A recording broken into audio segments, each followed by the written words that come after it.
If you're in the market for a new monitor, whether it's for gaming or for work, how important is getting one with a higher refresh rate? Hi guys, welcome back to the Tech Chap. Now, if you've ever used a monitor with a higher refresh rate, you know it can make a huge difference to how fast and how smooth everything feels, from just browsing on the desktop to scrolling through the web browser and of course playing games. Obviously 60 to 165 Hz would make a big difference, but with loads of different refresh rates available and loads of different monitors to choose from, is there a point where we simply can't tell the difference anymore, say between 120 or 144 Hz, whether it's because we've hit the physical limit of our eyes or perhaps because our PCs simply can't reach the frame rates needed to fully take advantage of it. But what exactly is refresh? Well, the refresh rate is the number of times per second a display, like a desktop monitor, refreshes its image. But since the majority of monitors have a 60 Hz refresh rate, a high refresh is usually assumed to be anything over 60 Hz. And while higher is almost always better, there are a few things that we need to consider. In games, for example, we're always trying to get higher frame rates by upgrading our PCs. But if you've just bought a fancy new graphics card, and let's say you're getting 100 frames per second in Fallout 4, but you only have a 60 Hz monitor, you won't be seeing the full benefit of your shiny new GPU. What you see is basically capped by the monitor. Remember though that refresh rate, which is measured in Hertz, is not the same as frame rate, which is measured in frames per second or FPS. So increasing the refresh rate will not increase the frame rate. However, if you're upgrading from, let's say, a 60 Hz monitor to a 120 Hz monitor and you are getting 100 frames per second in game, you will then be able to appreciate the full 100 FPS, rather than just the 60 you were previously limited to by the monitor. But if this all sounds a bit complicated and you're wondering why I don't just show you the difference, well, herein lies the problem of trying to demonstrate the difference of refresh rates to you guys in a YouTube video. Now, I'm recording this at 50 frames per second. That's the limit of my camera. So even if you guys were to have a super awesome 500 million Hertz refresh monitor, you're only going to see a maximum of 50 frames per second in this video. So you at home won't be able to see the difference between 60 and 165 Hertz if I were just to show you on this monitor right now, but I will do my best to describe it. As you might expect though, the jump from 60 to 120 Hz is a lot more noticeable than 120 to 144 or even 165 Hz. But why exactly are higher refresh rates better? Well, firstly, it improves motion resolution, which is how sharp moving images look to us. Essentially, there's less blur since there are more frames and therefore more information for our eyes to see and our brains to interpret. The trouble is though, not all of our brains work the same, so while one person may see a huge difference between 60 and 120 Hz, for another it might be a much subtler difference. And there's really no way to tell unless you see it in person, although the vast majority of people do agree that high refresh rates can make a big difference. Higher rates also help reduce screen tearing in games. Let's say you've got a 60 Hz monitor but are getting 100 FPS in your game. The monitor will only be refreshing 60 times per second, so not only are you not seeing the game in its full frame rate, you may notice a bit more screen tearing as the monitor can't keep up with the game's frame rate, which is being powered by your computer.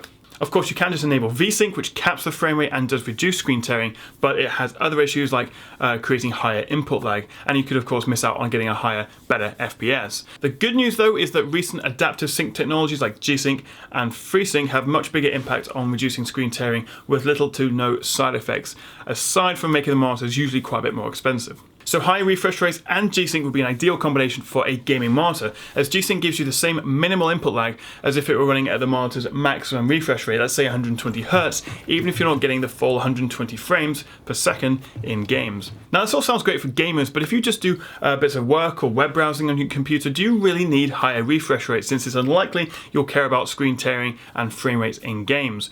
Well, it is definitely less of a priority. If you're buying a new monitor, I'd recommend making sure you get like an IPS panel or a high resolution monitor before worrying about the refresh rate. But even if refresh rates don't necessarily make you more productive, everything from just dragging the mouse along the desktop and opening folders, just scrolling through web pages is a lot nicer. It is particularly useful for gamers, but pretty much everyone will appreciate how smooth and how silky everything becomes. Although having said that, some people do actually prefer the basic 60 Hz and don't like the super smooth soap opera-like effect of high refresh rates. The other issue is that there's almost no video content outside of games that actually support anything over 60 Hz. YouTube doesn't, Netflix and Amazon Prime certainly don't either. It's really just desktop programs and games that benefit from it. Now, if you want a 4K monitor, you'll have to make do with just 60 Hz at the moment, which is actually still an improvement on many of the earlier models, which in some cases only supported 30 Hz, which is pretty terrible. It's expected that we'll start seeing 4K 120 monitors towards the end of 2016, but of course you will then need a seriously powerful PC to get over 100 FPS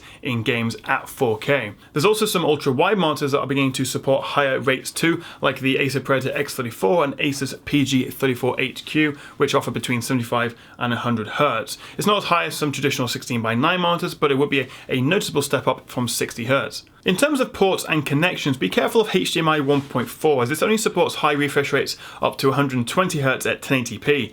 Quad HD is limited to 60 Hz and at 4K it maxes out at a pretty terrible 30 Hz. So always make sure you're using DisplayPort or check to see if your graphics card and monitor supports HDMI 2.0. So higher refresh rates are great, but is 120 Hz good enough, or should we try and invest in a higher, maybe 144 or 165 Hz monitor? Now this is my own subjective opinion, but there really isn't much difference at all. Let's say if jumping between 60 and 120 Hz represents a 100% improvement, which I suppose it does mathematically as well, then 120 to 144 or 165 I think only really represents a 10% improvement then. I know that's far from scientific and some of you may disagree. In fact, I'd love to hear what you guys think in the comments below.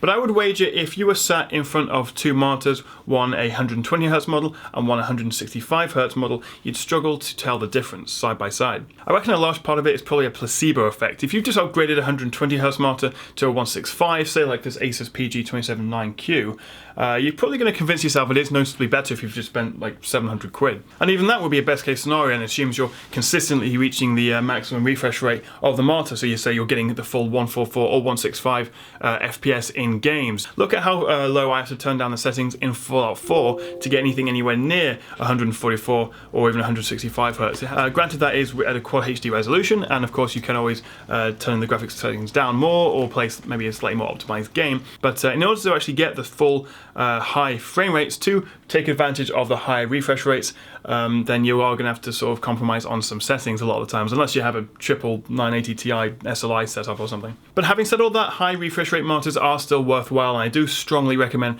buying a monitor that supports it if you can. The question of what is the optimum refresh rate is probably a bit of an academic one too, since the monitor you want, let's say in terms of size, price, resolution, panel type, it's unlikely you'll say you'll settle on a perfect monitor that you want, but then think to yourself, actually no, I won't buy that because it only supports 120 Hz and I wanted 144.